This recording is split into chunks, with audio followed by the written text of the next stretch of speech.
이곳이 이제 무안대군 가는 길인 것 같은데, 저쪽이 영순군. 영순군이 더 크구나, 묘가. 무안대군보다는. 무안대군은 왕자 1차 해난 때 이제 제거가 됐죠. 사실은 방석이가 세자가 되고, 대신들이 세자가 되기 전에 대신들이 무안대군의 행실, 방번이의 행실을 별로 좋게 보지 않았습니다. 그래서 세자가 방석이가 됐죠. 무안대군이. 그래서 좀 불만을 가지고 있었습니다, 무안대군이. 그래서 왕자 1차 해난 때 이방원이 무안대군을 찾아가서 좀 도와달라고 같이 하자고 했는데 응하지 않았죠. 그래서 1차 왕자의 난이 벌어질 때 무안대군 방번이는 강 넘어 불보듯 가만히 있었죠. 왜냐, 방석이가 죽으면은 내가 세자가 된다, 이런 생각으로. 1차 왕자의 난이 끝나고 공을 세울 욕심으로 방간이가 독단적으로 유배를 가고 있는 방번이를 죽여버립니다. 그래서 이방원이 좀 아쉬워했는데 아무튼 그렇게 됐습니다. 그래서 후사가 없어서 이렇게 광평대군이 이렇게 후사가 되어서 이렇게 같이 모시고 있습니다. 여기가 바로 무안대군. 아니, 도당 늙은이들은 대체 무슨 생각으로 그런 결정을 내리는 건가? 최소한 중전의 뱃속에서 나온 것들은 이참에 모두 없애야 할 것 아닌가? 방번아,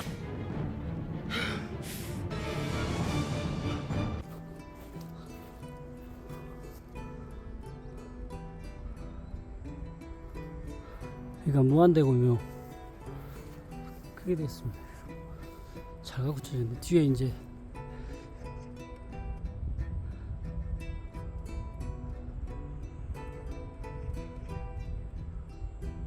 잘 갖춰. 여기 무안대군 향로석 있고 뒤에 재단 있는데 좀 가깝네. 향로석하고 재단하고 이렇게 가깝게 있지. 왕자 무안대군.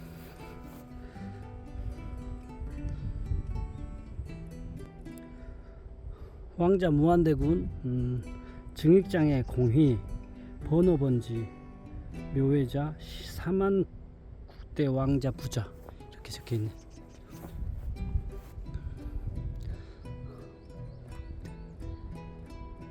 왕자.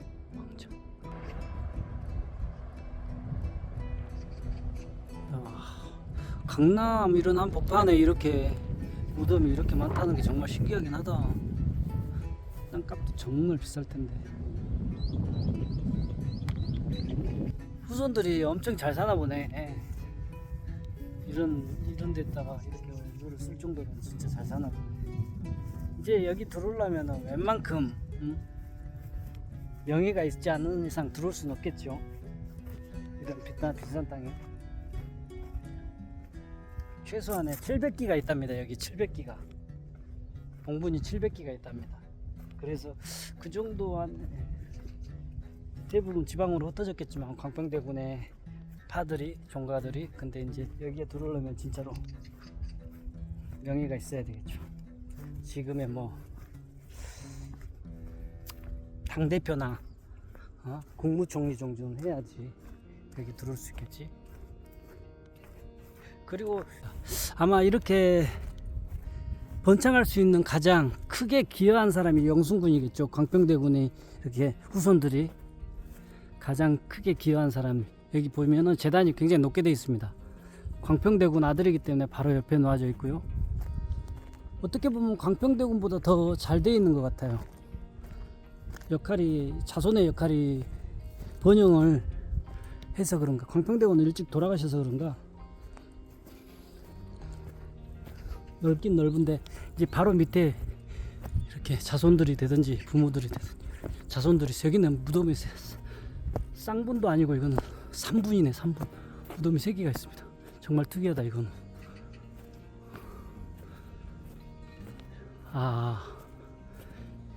무덤이 3개네 진짜로. 여기가 지압이고 뒤에 부인이 2명 있었나 보다.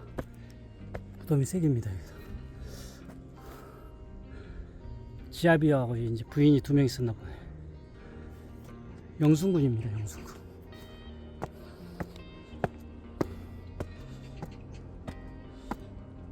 혼자 계시네.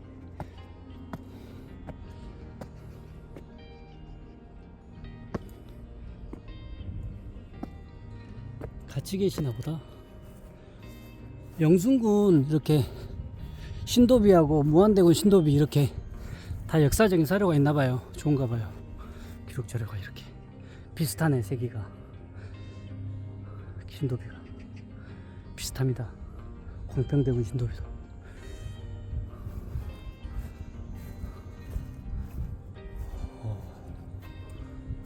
좋네. 비석이 정말로 특이하네. 뭐라고 적혀있죠?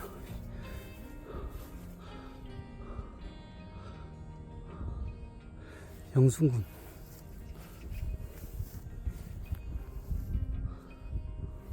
여기에 이렇게 기와로 이렇게 주변을 막아놨네. 영순군도 왕가이죠. 왕가. 왕조. 안평대군의 묘에 있는 무덤들은 다 봤고요. 이제 안평대군에 좀 이야기할게요. 왜 안평대군을 이렇게 좀 궁금하시긴 할 겁니다. 그 이유가 있습니다. 가면서 이야기 드릴게요. 안평대군에 대해서. 안평대군은 세종의 셋째 아들입니다. 이용입니다. 이름이. 그리고 세종 10년에 안평대군에 책봉이 되었고요. 이듬해 이제 좌원대부 정현의 딸 정씨, 영일 정씨와 혼인을 하게 됩니다. 그리고 바로 이제 성균관에 들어가죠. 수양대군하고 또 누구냐, 임영대군 이렇게 같이 들어갑니다. 마찬가지로 세종의 아들이었기 때문에 굉장히 또 출중했고 문체가 너무나 좋았습니다. 이 말은 무엇이냐면은 시문, 문체 그리고 악기를 잘 들었다고 합니다. 거의 천재적인 천재가 아니라 천재죠. 천재. 조선의 명필로 속했으니까요. 심지어는 중국 사신들이 안평대군의 문체를 황제가 원한다 해서 글씨를 받아갔을 정도로 문체가 좋았습니다. 재능이 있었죠. 천재죠. 천재. 하나 명필이냐면은 세종의 영릉 있죠. 영릉의 신도비의 글체가 바로 안평대군의 글씨입니다. 그러나 자기보다 형 수양대군의 정치적 야심이죠. 이거에 희생양이 되었죠. 정말로 비운의 왕자죠. 비운의 왕자. 계유정난 때 이복 동생 계양군 이증이 무고를 했습니다. 그래서 그때 당시 김종솔 등에서 대신들이 살해가 되잖아요. 그러면서 안평대군도 유배를 갑니다. 강화도로 유배를 갔다가 교동도로 입예가 됩니다. 그러면서 이제 36살 나이에, 짧은 나이에 이제 돌아가시는 거죠. 좀 아쉽습니다. 근데 이제 금성대군하고 좀 같은 길을 걸었던 안평대군이죠. 근데 금성대군은 이렇게 후사가 이렇게 이어지었습니다. 아직도 후사가 있습니다. 금성대군파는.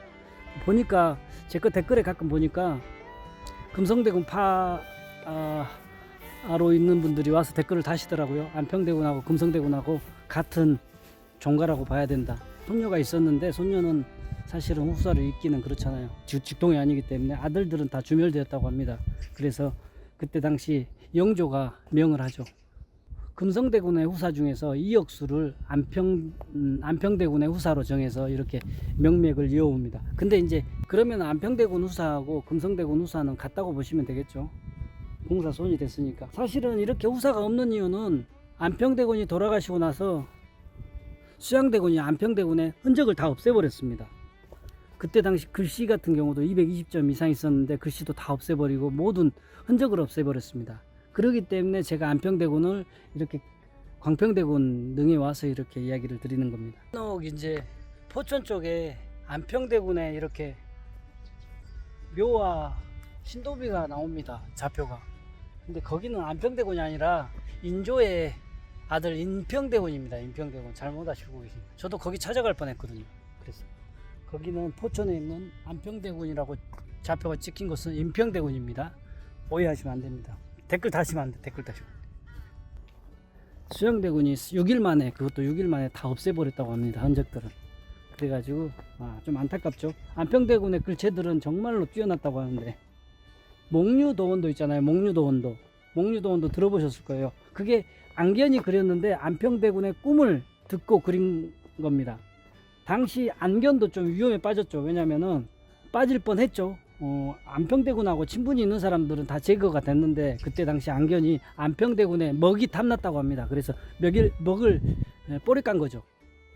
그래서 서로 관계가 서운해졌는데 멀어졌는데 그때 이제 계유정난으로 안평대군은 돌아가신 때 안경과 멀어졌기 때문에 겨우 살 수 있었죠. 그리고 목류도는 일본의 델리 대학에 있습니다. 지금 현재. 일본이 우리나라 유물들 다 가져갔구나. 그러니까 안 미워할 수가 없습니다. 그리고 1747년에 이제 영의정 김제로가 상소를 해서 복관이 됩니다. 그리고 영의정 때 제사와 그리고 시효를 되찾을 수 있었고요. 그리고 정조 때 이제 단종의 절개를 지켰다고 해서 단종에 있는 장릉에서 배단식의 배양을 이렇게 할 수가 있었습니다. 우선 유명이란 뜻이 이제 여기 유명 조선이잖아요. 조선국이잖아요. 저 보면 유명 조선국 명나라를 칭합니다. 당시 우리가 청을 따를 수가 없기 때문에 명분이 있잖아요. 그래서 명나라를 이렇게 따른다고 합니다. 좀 안타까우긴 한데 저 유명 조선국. 광평대군에 능해서 광평대군, 안평대군 그리고 무안대군까지 이렇게 같이 한꺼번에 봤습니다. 다 세종대왕 무안대군 아니구나.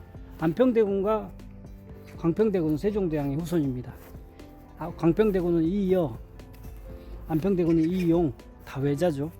이렇게 한번 둘러봤습니다. 오늘도 이렇게 끝까지 봐주셔서 감사하고 지금까지 보고있었습니다. 안녕. 힘들어. 날씨가 너무 뜨겁다. 오늘은 이제 여름인가 보다.